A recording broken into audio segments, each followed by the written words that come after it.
Pilipinas, oras natin, 5 minuto na po makalipas ang 10:00 ng umaga. Dahil hindi tumitigil sa pagkayod ang mga manggagawa, tuloy din ang ECC sa proteksyon sa mga manggagawang nagkasakit o naaksidente ng dahil sa trabaho. Higit 5 taon nang umaalalay, nagbibigay kaalaman, benepisyo at inspirasyon. Hatid ng DZRH at ECC, Employees Compensation Commission. #ECC, Work-Related. Kasama ang Action Woman ng ECC, Executive Director Attorney Kaima Velasquez at sina May Binauhan at Yuel Reyes. #ECC, Work-Related. Sagot ka ng Employees Compensation Commission.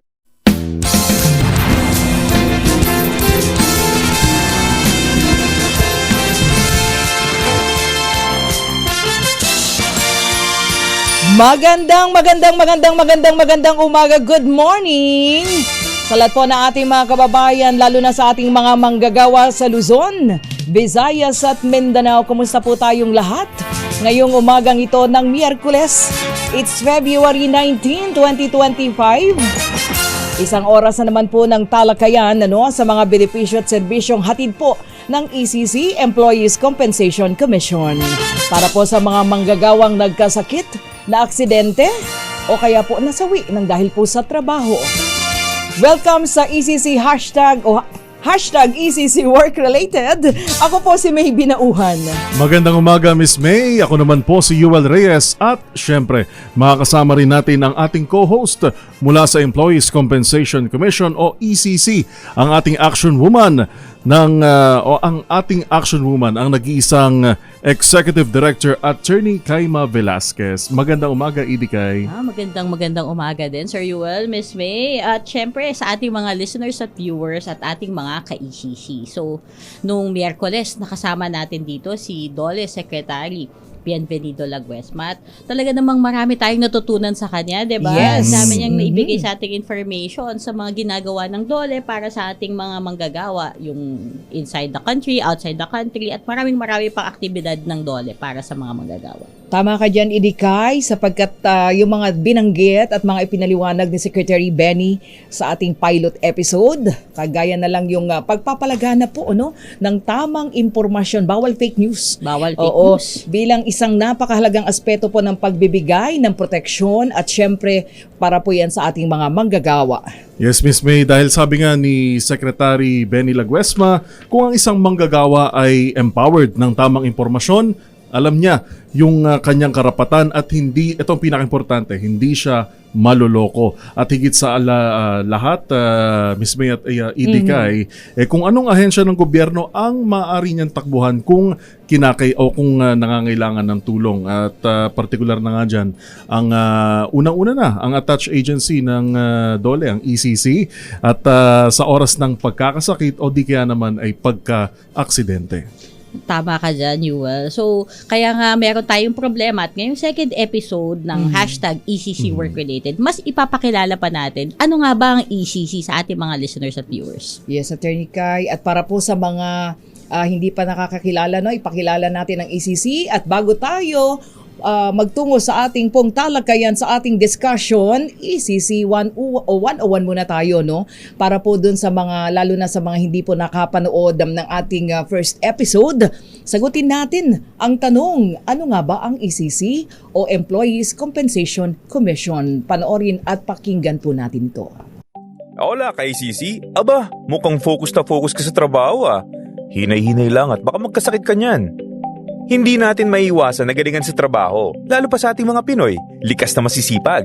Basta tandaan mo na kami rito sa ECC, laging handang umagapay at sumuporta sa'yo sa oras na kinakailangan mo. Hep hep! Sino o ano nga ba si ECC?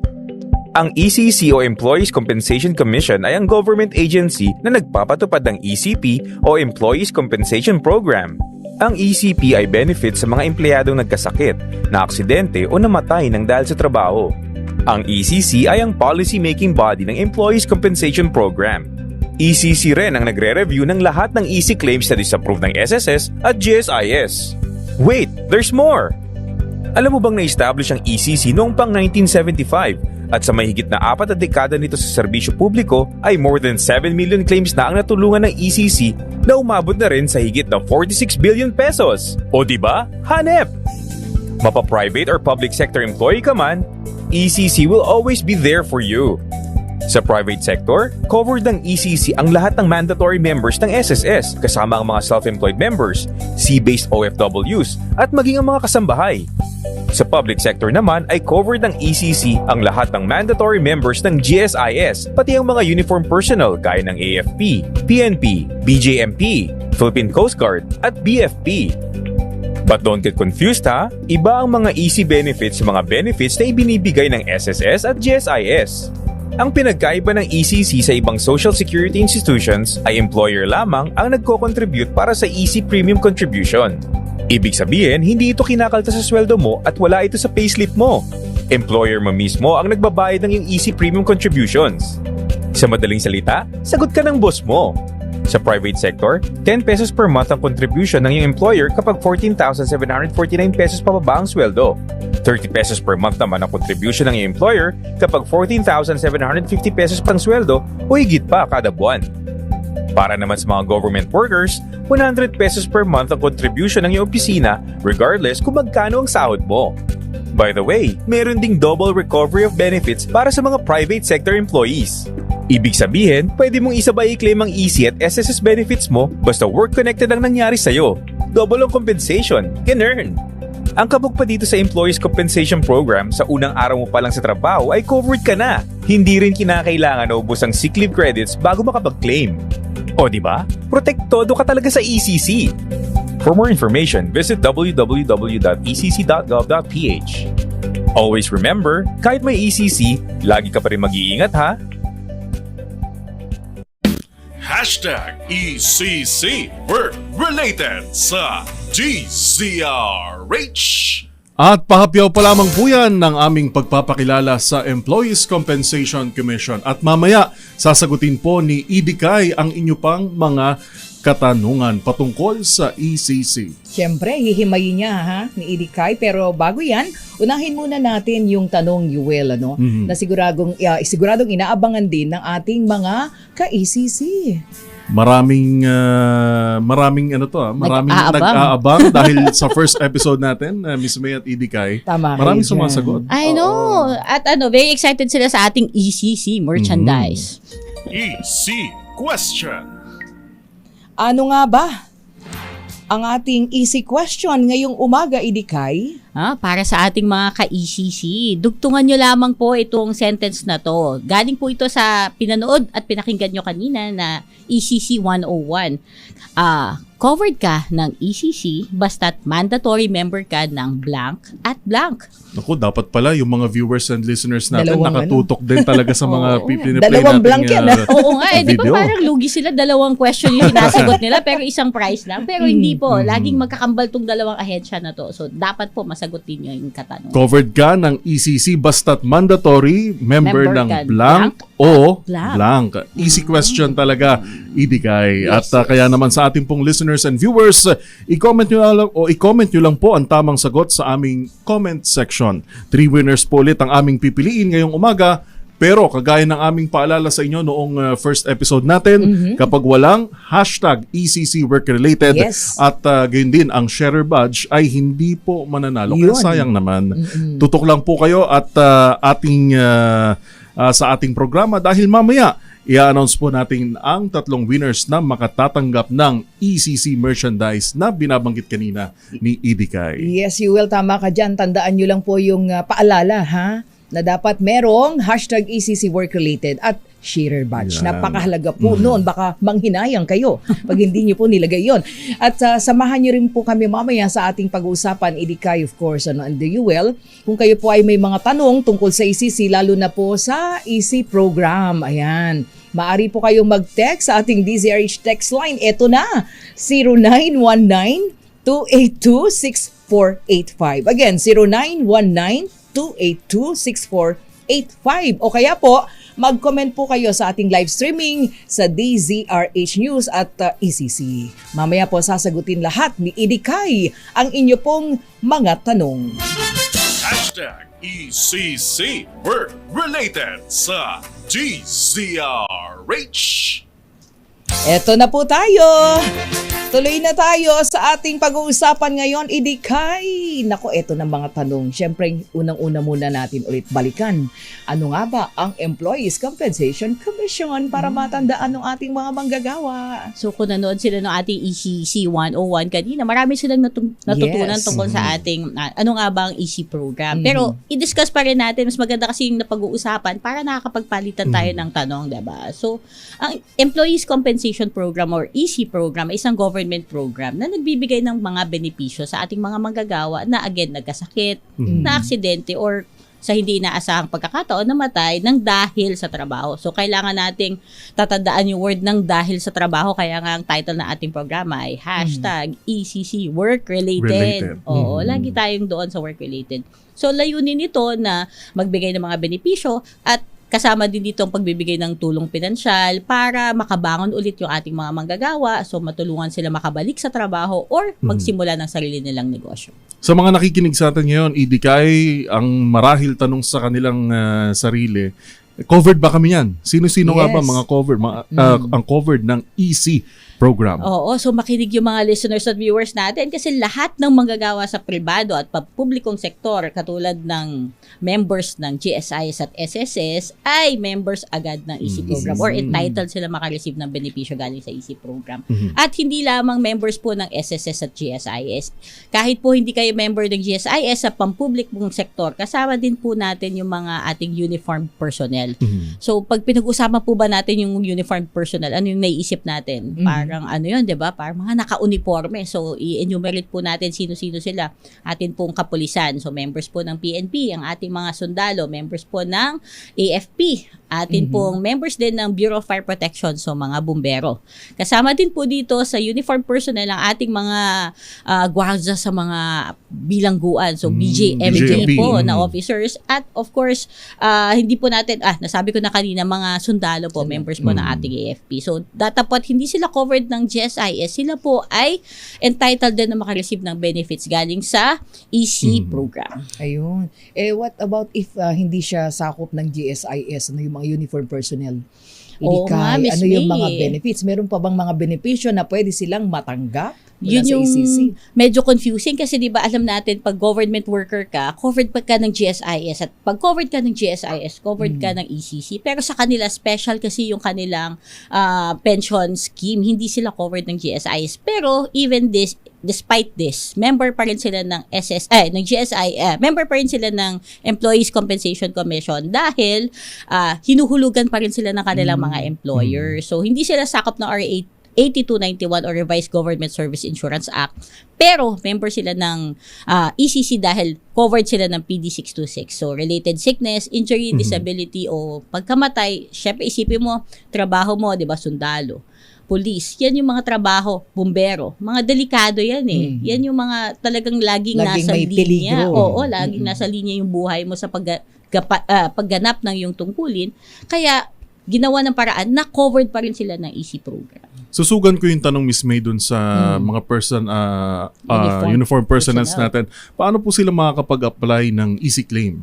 Oo, so hindi sila katulad ng SSS at GSIS members na pupunta sila sa SSS or GSIS. Pero for them, ang mga uniform personnel natin, hindi sila member ng GSIS. Pero for purposes of EC claims, pwede sila pumunta sa GSIS. Alam po ng GSIS branches na malapit sa inyo kung paano po kayo tutulungan at ano-ano po yung mga dokumento na kailangan yung isubmit para po makapag-claim kayo ng inyong work-related accident, injury, work-related injury or sickness. So, kasama po dyan yung inyong medical records. Dapat isubmit nyo accident report at iba pang supporting documents na magpapatunay dun sa extent ng inyong injury Ng or claim. yung sakit. Opo. At yung pagka-connect niya sa work work-related contingency na nangyari. So, minsan, madalas dyan sa police, sa sundalo, meron silang accident report or on-site report, parang gano'n na sinasubmit sa opisina. So, ito sinasubmit din sa amin para makaklaim sila ng easy benefits. Oo, hindi kay nabanggit mo yan, napakahalaga ng mga requirements.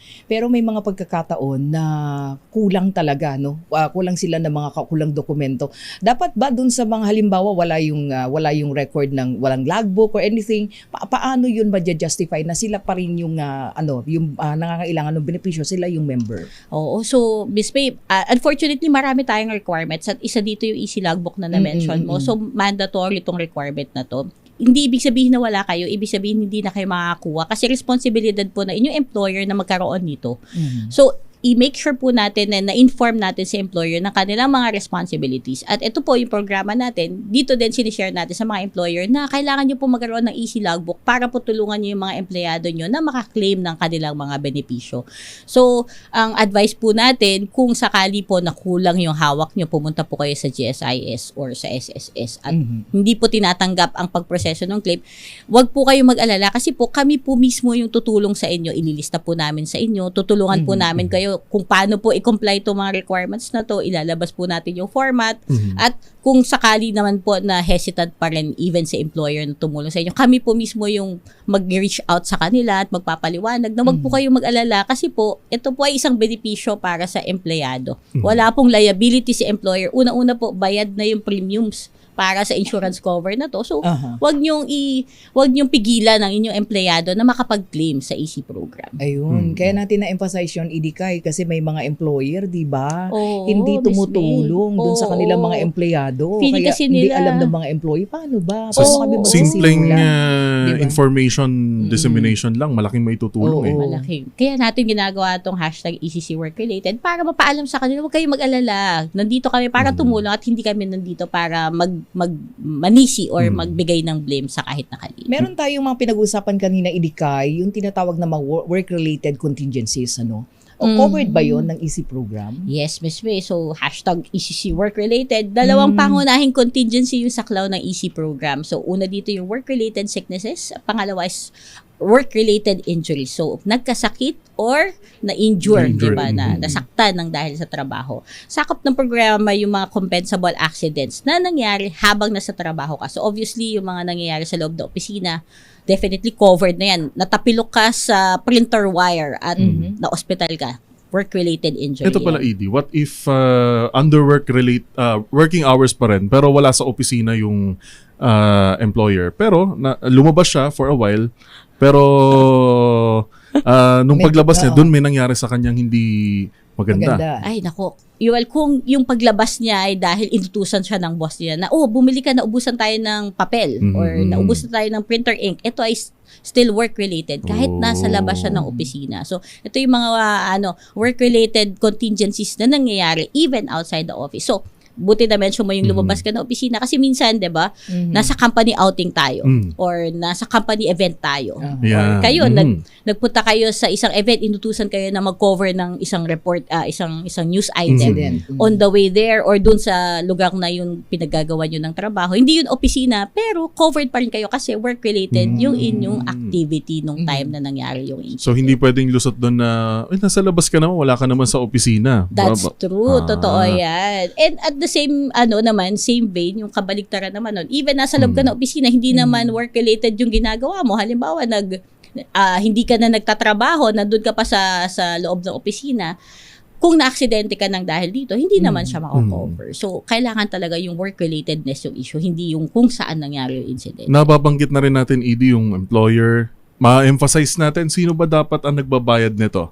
Ano nga ating easy Laging claim? importanteng tanong yan, Sir Yuel, no? Sino ba magbabayad yan? Kasi premium yan Dapat bang ang mga employer, kagaya natin, mga manggagawa, na makikita ba natin dapat siya sa payslip na inaawa sa atin? Yung easy? Good question, Sir Yuel. Actually, hindi nyo siya makikita sa payslip nyo kasi hindi siya binabawa sa inyong sweldo. So, especially for easy program, si employer lamang po ang magbabayad nito. So, kaya hindi nyo napapansin na may premiums na binabayaran. Kaya nga pinapaalala natin sa employers, yung nakapagbayad na kayo ng premiums dito, ang pinakamaganda po mangyari ay maklaim po na inyong mga empleyado yung mga benepisyo dito sa binayaran yung insurance coverage under the EC program. Ayun. So mamaya siguro pag-usapan natin, sandali lamang. Meron lang tayo isang mahalagang report ha, Idikay and Yuel. Bigang daan muna natin bago sa aking tanong, follow-up doon sa employer. Ano? Meron po tayong report, si Vice President Sara Duterte nagsampa na rin daw po mismo ng reklamo sa Supreme Court hinggil sa impeachment case laban sa kanya. Alamin natin ang detalye niyan, ibabalita ni RH7 Henry Uri. Henry? Siya na mismo, May, si Vice President Sara Duterte na mismo ang nagsampa. Siya na mismo ang nagsampa ng reklamo sa Supreme Court para questionin ang legalidad ng impeachment case na isinampa ng Kongreso sa Senado laban sa kanya.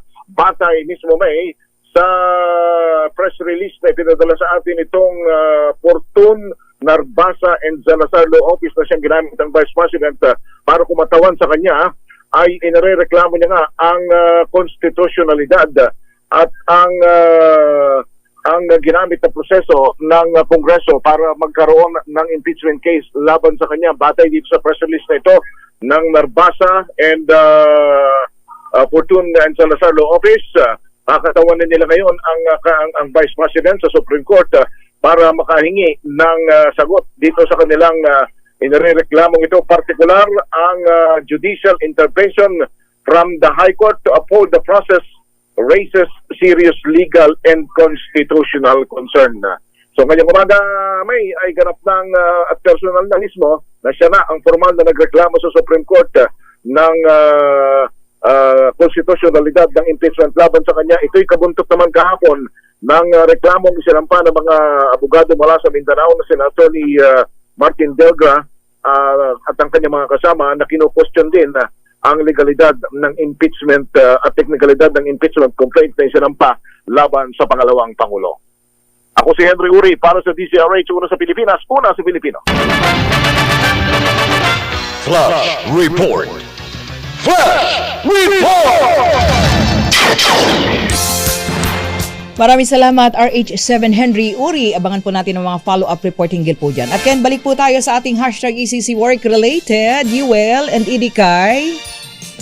Hello? Yes, Miss May, Idikay. Andun tayo sa question natin kanina regarding sa sino ba dapat nagbabayad ng easy claim natin? Ang easy natin, employer Easy. or ang employee mismo? Oo. So, para sa contributions dito, hindi naman malaki yung halaga, pero si employer exclusively ang nagbabayad dito. Wala pong dapat ibawas si employer sa inyo para po mabayaran ng inyong easy coverage.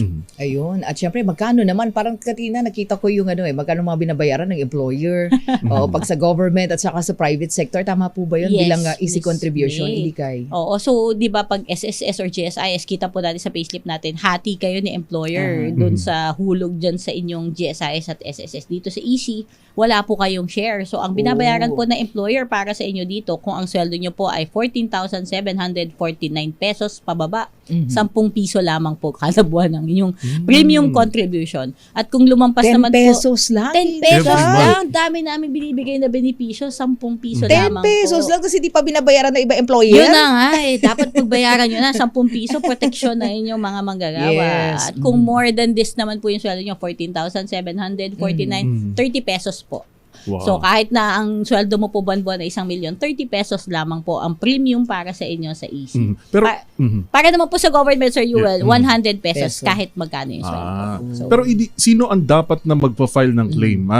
Dapat pa bang pumunta mismo ng employer o employee sa inyo O pong tanggapan? Empleyado? oh, kung kayo po ay private employee, so under po kayo ng SSS, responsibilidad po ni employer na mag-file para sa inyo. So usually po si HR officer nyo po ang may responsibilidad dito. Sila po yung nagko-contribute, di ba po, sa system ng SSS. Sila rin po yung may access sa system para po makapag-file ng easy claim para sa inyo.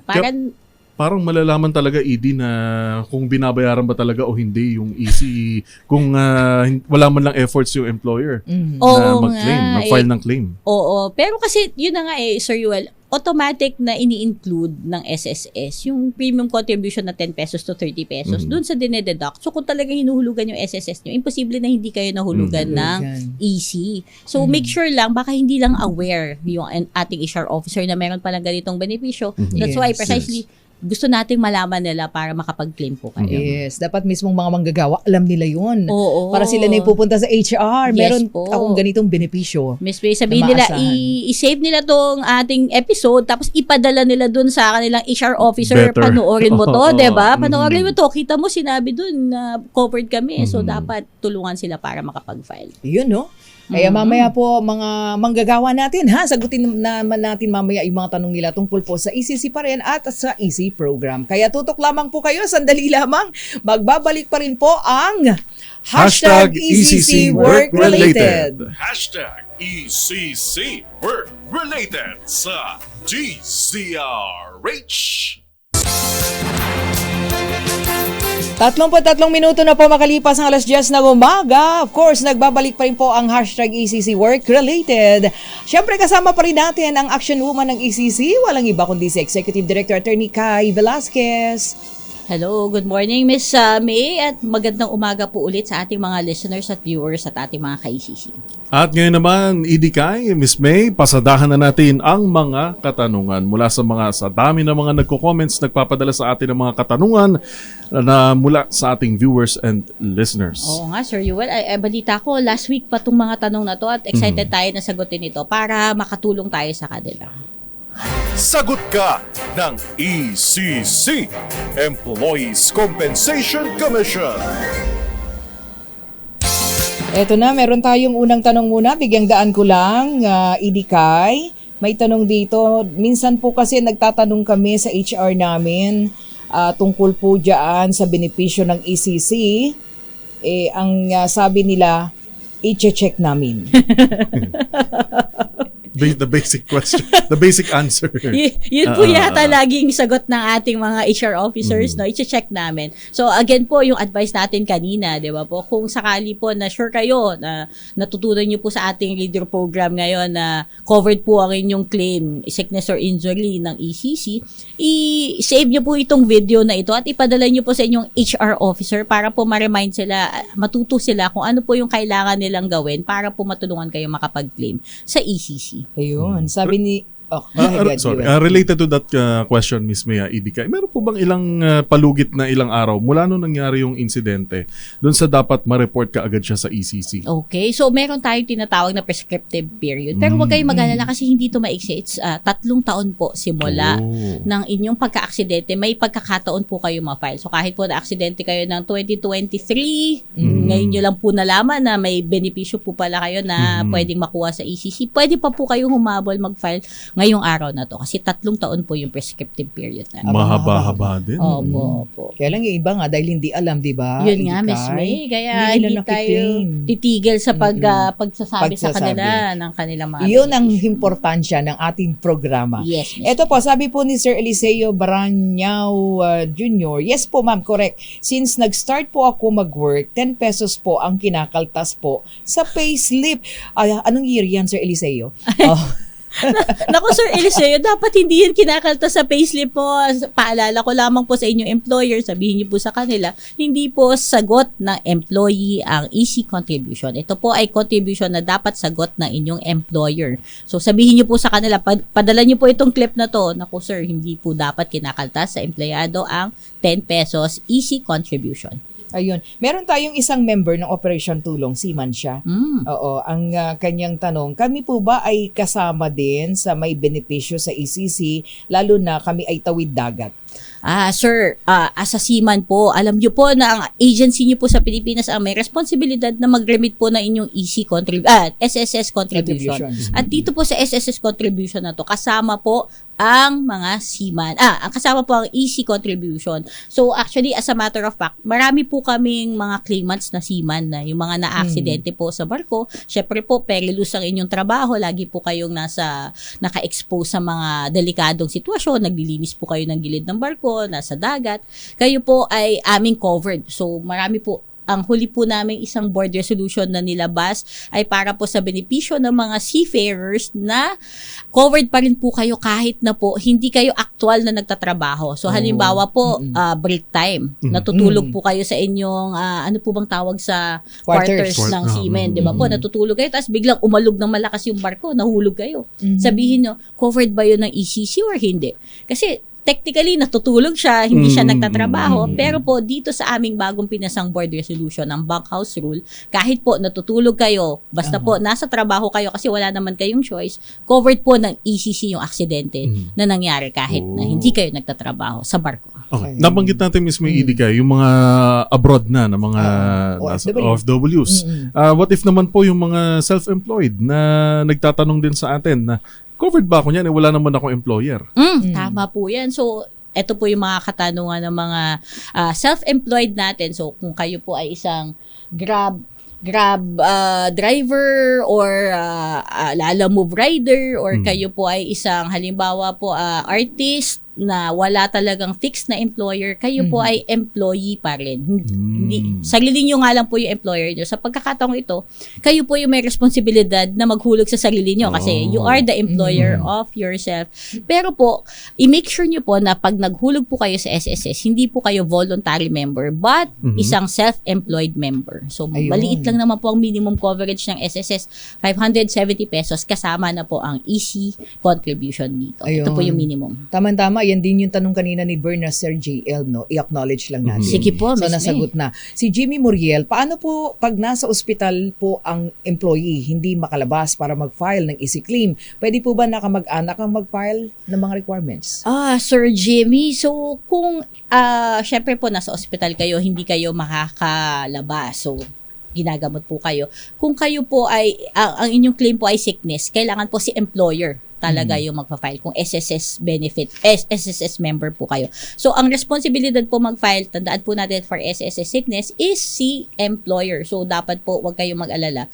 Kung sakali naman po na kailangan nyo ng tulong, pwede naman pong mag-follow up ang mga kamag-anak natin sa ating HR officer na i-file po yung sickness claim para po mailakad na po yung mga proseso. Pero ina-advise din po natin na kahit na po kayo ay makalabas na ng ospital, meron pa rin po kaming ino-offer na iba pang mga benepisyo. Depende po sa klase ng injury or sickness na napagdaanan nyo. Kung pupunta po kayo sa ECC, pwede po kayo makakuha ng medical reimbursement. So, yung iba pong panggastos na kailangan nating ilabas nung nasa ospital tayo, mga laboratory, ganyan.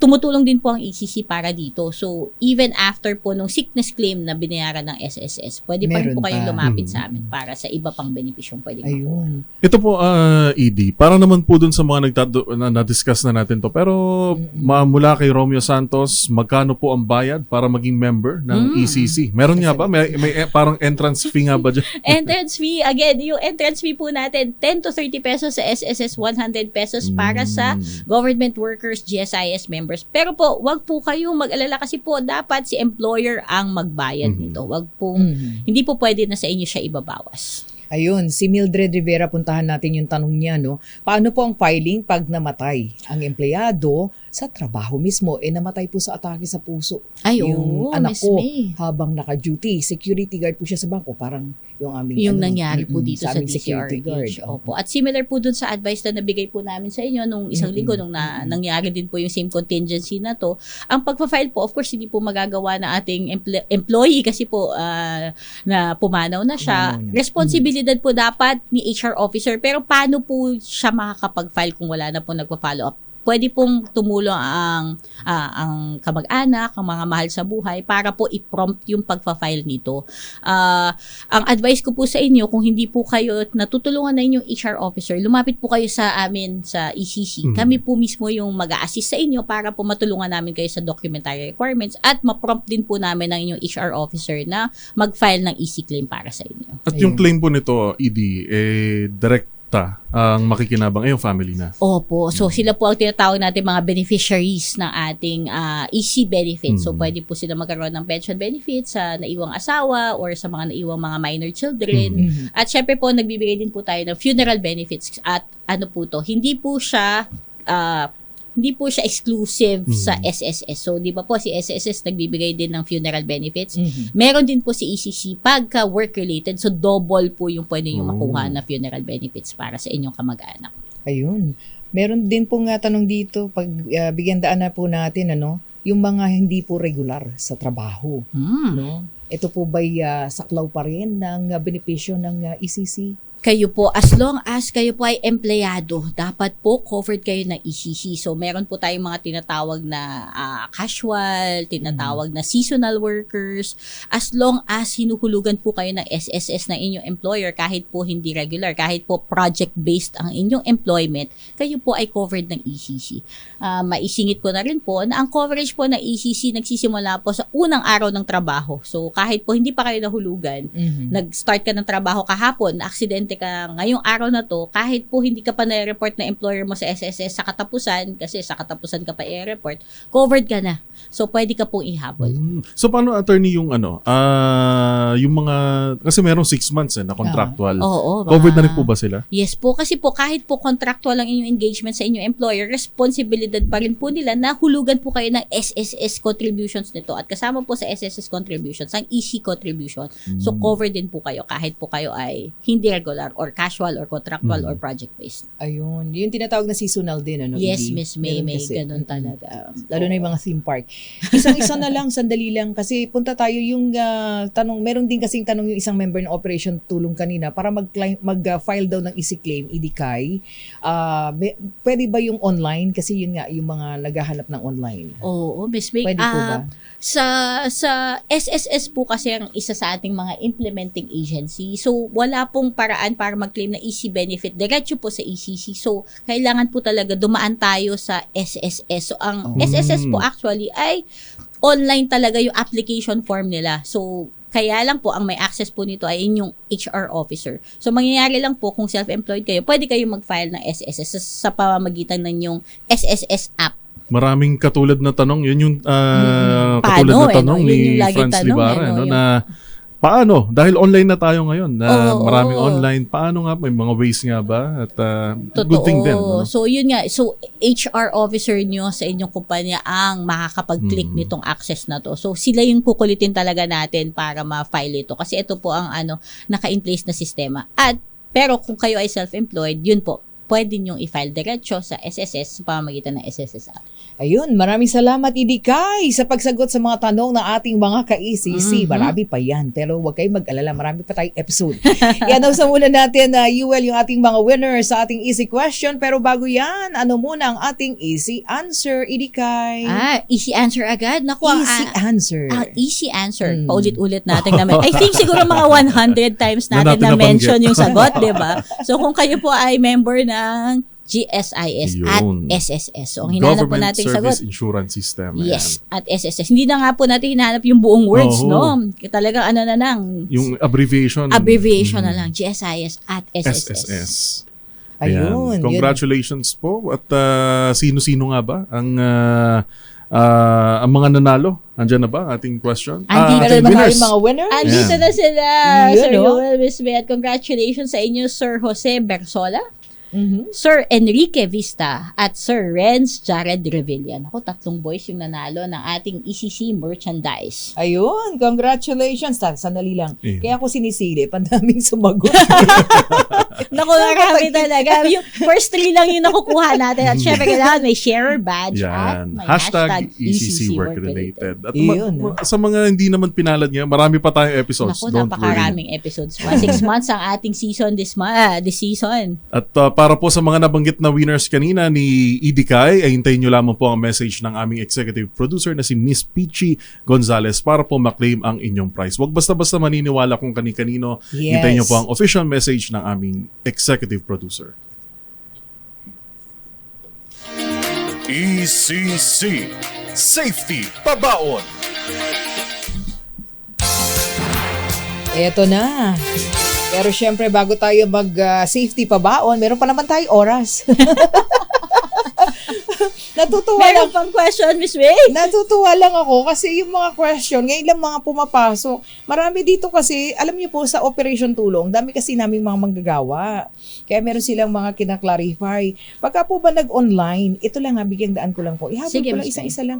Pagka po ba nag-online, Yun po bang mga requirements online din ipapasa? Yun yung tanong. Yes po, Miss May. Online din po. I-scan po yan ng ating HR officer at sinasubmit sa amin. Ngayon po, may mga pagkakataon po na komplikado yung mga kaso na sinasubmit natin. So, mahirap po i-evaluate. Nagpa-follow up po si SSS, medical evaluators, ng ating ibang documents. Doon po may pagkakataon na mag-submit ng in paper. Pero po, mga 90% of the time, online po sinasubmit itong mga dokumento natin. Kumbaga case-to-case basis na. Yes, Sir Yuel. So, pag mahirap po, komplikado, hindi po kayang basahin sa unang submission, nag-request po sila ng additional na mga benefits, additional na documents para po ma-evaluate ng maayos ang inyong mga claims. Ayan, okay, pinagbigyan ko na ha. Safety pa baon. Suki yata yan, Miss May. Safety pa baon muna tayo, hindi ka. Siyempre, ito pag-usapan natin, maganda to. Oo, ating safety pa baon? So, yung safety pa baon natin para sa araw na ito ay may kinalaman pa rin sa puso kasi month of Valentine's season Love ngayon. month pa rin. I know. Si Sir Yuel mukhang maraming ka-date again. Siguro every weekend meron siyang schedule. Hindi, joke lang. Tayo iisa lamang. Iisa lamang. Ayan merong validation na iisa lamang. So, ating pong safety pabaon ngayon, para po sa ating kalusugan na ating mga puso, iwasan po natin ang sedentary na lifestyle. Anong ibig sabihin nito? Iwasan po natin yung mahabang pag-upo para po maging healthy ang ating cardiovascular system. So, our cardiovascular health is important. So, wag po tayong upo na mahaba. Kung may pagkakataon po kayong tumayo at maglakad-lakad, paikot-ikot, bawat oras, lalo na pag nagtatrabaho tayo sa opisina, iwasan po natin ito at gawan po natin ng paraan na tayo ay makapaglakad, makapag-stretch para po maging healthy ang ating heart ngayong February. Yun, no? Ikaw, Idikay, paano Ay. mo ginagawa? Ayun. Tayo, lagi tayo nakaupo. Oo nga, Miss Iba May. pag office work eh. I know, oo. Lalo na pag marami talaga, tambak, di ba? Hindi ka na Oo. talaga makabangon. Galaw-galaw konti. Oo, Tayo-tayo din. Di ba may mga ngayon, mga digital watches na pinaprompt ka na, oy, 1 hour ka na nakaupo. Opo. Time to stand up. Di ba? Time to stand up. So, nakakatulong din naman siya talaga. Yung iba naman po, kung walang watch na ganito, yung cellphone po, ina-alarm nila every hour na mag-prompt na, oy, 1 hour ka na nakaupo, so tayo ka muna. Mag-water break tayo, mag-coffee break. Malaking bagay, ED, no? yes. Kahit makapagunat lang ng konti. Stretch lang yan. Malaki, may iwasan ng lower back pain. Ganyan. Oo, kaya lang minsan pag sobrang busy mo, talagang di mo na maisip, hindi ka, you know? Oo, Meron kang mga mo deadlines. na matapos kasi gusto mo makauwi on time. Mahalaga kasing paalala natin yun sa ating mga manggagawa kasi mahirap magkasakit. Oo, kasi, Actually. di ba? Actually, ito, halimbawa, lower back pain or carpal tunnel, this can be work-related diseases and sicknesses. So, pinapaalalahanan din po namin kayo, kahit may ECC kayo, wag po natin papabayaan nating kalusugan kasi importante pa rin na malusog tayo. Pero, kung sakali man na nangyari to sa inyo, pwede pong makover yan. Kung mapaprove po natin yung work connectedness, di ba? Kakaklik sa mouse. Yung simpleng kwentuhan natin ng ganito, Oo, may di natutunan ba? naman May tayo add-on isang knowledge bagay. na naman tayo dyan. Paano gagawin, Idi? Parang hindi ko na-gets yun Di ba, Miss May, pag Click, nag-click ka sa oo. mouse, kasi nakakaroon sila ng carpal tunnel, yung iba. Oo, move. Oo. Eh di maglaro na lang muna tayo. Ay, biglang para yung makokonte, sabi, hindi naman sa work nakuha yan, kaka-ML yan eh. Parang gano'n eh. may ML talaga.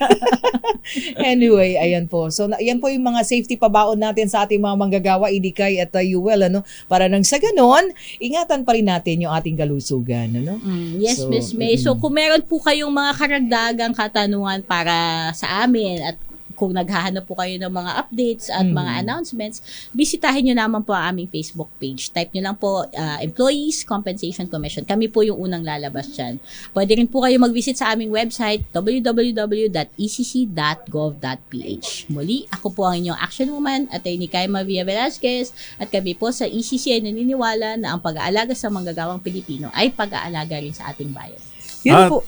Ay, may pahabol tayo. Meron ba? Ang kabuuan ng ating programa ngayon pong Wednesday, sa ating Wednesday edition nga, ano? Sa susunod na linggo, marami pa rin po tayong pag-uusapan, pagkukwentuhan at tatalakayin tungkol pa rin sa Employees Compensation Commission. Yuel? Ito naman po si Yuel Reyes hanggang sa susunod po ulit na Miyerkules. Tuwing Miyerkules po ito. Huwag niyo pong kakalimutan, alas 10 hanggang alas 11 ng umaga. At syempre, ako pa rin po inyong lingkod may binauhan. Magsama-sama po tayong muli sa susunod na Miyerkules. Dito pa rin po sa #ECC Work Related.